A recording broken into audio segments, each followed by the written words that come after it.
Magandang umaga, Malacanang Press Corps. Kaninang umaga ay pinangunahan ni Pangulong Ferdinand R. Marcos Jr. ang pagbubukas ng kauna-unahang Valor Clinic sa Fernando Air Base. Ang Veterans Access to Lifetime Optimized Healthcare o Valor Clinic na ito ay una sa pilot clinics sa ilalim ng Valor Health Network Program. Ang Valor Clinics ay naglalayong magbigay ng serbisyong medikal sa higit 93% ng ating mga veteranong sundalo na hindi naaabot ng kasalukuyang sistema. Makakaasa ang ating mga veteran soldiers sa mga serbisyong medikal gaya ng immunization services, health screenings, early diagnosis, lab test gaya ng X-ray, CT scan, at MRI sa mga local providers. At telemedicine consultations para sa mas mabilis na serbisyo. Magtatayo din ng Valor Clinic sa Fort Bonifacio General Hospital sa Taguig, sa North Luzon Command sa Tarlac at sa Southern Luzon Command naman sa Lucena City. Ayon sa Pangulo, unang bahagi pa lamang ito at ilulunsad ang second and third phases ng Valor Health Network Program mula 2026 hanggang 2028. Klinaro din ng Pangulo na pati ang active duty soldiers ay makikinabang sa programa.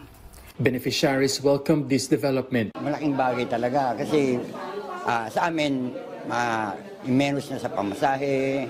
Yun. Kasi biro mo, yung siguro 1,000, balikan na yun. Hindi pa kasama yung pagkain doon. Kung makatisod ka pa ng di wala na. At least ito, malapit lang. Oo, malapit talaga. Sa totoo lang. Talagang kami ay maswerte na nagkaroon nito dito sa Fernando. The President also expressed gratitude. Pinaplano na ring ihatid ang primary care services sa mga miyembro ng civil defense. Nagbigay naman ng direktiba si Pangulong Marcos Jr. sa DND at DBM. Siguraduhin na magbibigay ng sapat na pondo ang programa para maipatayo ang lahat ng Valor Clinics. Ako po si Second Lieutenant Maria Rowena Dimawala. Retired po ako sa Philippine Air Force. I served 30 years of military service. Dito po, the usual assignment dito rin po sa Lipa. Napakalaki po ng magagawa ng Valor Clinic dito sa amin. At nagpapasalamat po kami sa proyektong ito, una sa Presidente, kasi po bibigyan nila kami ng chance na hindi na po mahirapan yung mga veterano, lalo na po yung mga matatanda na. Kasi ang nangyayari po dito, yung magre-rent sila ng sasakyan, halimbawa isang van, magsasama-sama sila, pupunta pa sila sa Quezon City para ma-check up. Madaling araw po sila umaalis. Pagkatapos, pag na-check up at saka pa yung balik. Pag medyo mahina na yung veterano, hindi na po sila nakapagpa-check up. Marami pong grupo ng mga veterano dito na ganun ang nangyayari. Kaya napakalaking pasasalamat po namin dahil binigyan kami ng ganito na, as I heard, this is the pilot project. To the President of the Philippines, kay Pangulong BBM, maraming pong salamat sa proyektong ito. Napakalaking bagay po nito para sa amin. Napakalaking tulong po para sa amin. At sana po all over the country magkaroon ng ganito. Una, talagang sabi lang niya sa amin, alagaan ng veterano. At na-discover namin na yung mga veterano na alagaan namin, dito lang sa Luzon. Actually, Region 3, 4A, konti sa 4B, pero usually 4A, tsaka NCR. And we noted na of the veteran population, 6.5% lang naalagaan namin. So, ang laking pagkukulang natin ito. So, sinabi ko, sir, paano yung mga 92%? So, ano pang nangyayari? So, sila yung mga veteranong we need to reach out to. Ayan. So, yun ang guidance niya sa akin. So, after that, naisip tong programan to. Sabi ko, para ba dati, sinasabi nila, kailangan gumawa ng hospital kasi yun ang tradisyonal. So, yan ang iniisip ng lahat. Mahal yun, billion yun. Pero how can we do this fast? How can we do it? Kasi nagkausap lang kami talaga ni Presidente na na-brief ko siya. First week of May. And then, nung nakita niya, na-realize niya na, nga naman. Pati ni Secretary, na-realize na we need to do this fast. In 1 month, actually, ready naman na yun nasa Fort Bonifacio at saka ito inaayos na. Dito, they are to we give them primary care. So consultation. Una-una siyempre yun, di ba?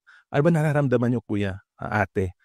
So yun ang gusto namin malaman eh. Siyempre, ano na sila eh, puro may edad na. So marami na silang karamdaman. And as veterans, di ba, parang sila yung may kailangan talaga ng tulong. Malaman namin ano karamdaman nila. Yun naman ang una-una sa lahat eh. Siyempre, basta pumunta dito, may nararamdaman na yon. Or gusto nila kasi anxious. Eh, iba, hindi na. Baka may mga konti-konti sakit dyan, sa kasan-san dyan. Pero, you'll never know, di ba, what you will discover. And a lot of them have illnesses na magugulat na lang rin sila. So, yun. So, dito muna sila. Primary care. Yun naman ang ating nasa batas ngayon, Universal Healthcare Law. Makausap sila ng doktor natin. Kung kailangan ng espesyalista, ang mga espesyalista kasi dapat na hospital kasi sila yung nag-aalaga naman nakahiga, tulad na sabi ko. They can do the specialist consultations dito via telehealth. So gamitin na rin natin ang teknolohiya. Natutuhan na natin ito ng COVID eh. So pinackage na rin namin dito. Hindi mo na kailangan pumunta ng hospital. Kumbaga, kahit malit lang yan, clinic lang yan, pero dikit siya sa hospital. Yan ang importante dito. Makukuhanan ka ng dugo, mapapa-exam ka, whether dito o hiramin namin dito sa hospital. Kaya kung maayos namin yung other than us, ayusin lang namin yung gamit ng hospital, magtulungan kami ng AFP, mas marami kami magagamot, 'di ba? Maabot natin sila para sabi ko malulusog sila, mas magagawan pa na natin 'yan.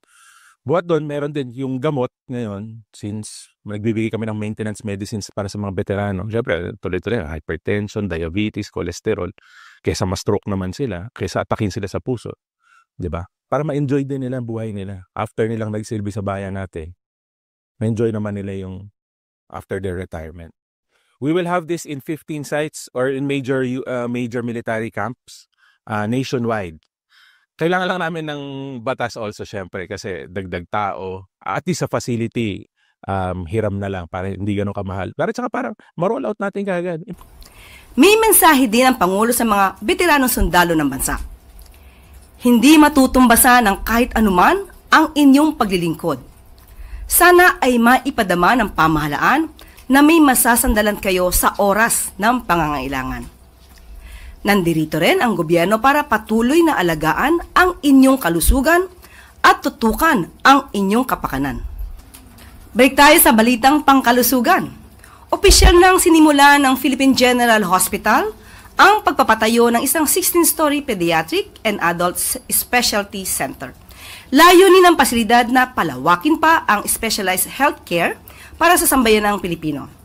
Ayon sa PGH, magkakaroon ng 450 beds, makabagong pediatric emergency at operating rooms, intensive care units at outpatient clinics ang pasilidad. Tinatayang aabot sa 675.5 million pesos ang halaga ng nasabing gusali at matatapos ito sa taong 2027. Ang specialty center na ito ay simbolo ng pagpapahalaga ng pamahalaan sa pagpapahatid ng quality public health care sa sambayanan. We break ground today with hearts full of hope. This is more than just a building. It is a promise that no Filipino should be left behind when it comes to health care. It is an investment in our people, in the dignity, in the future of public health in the country.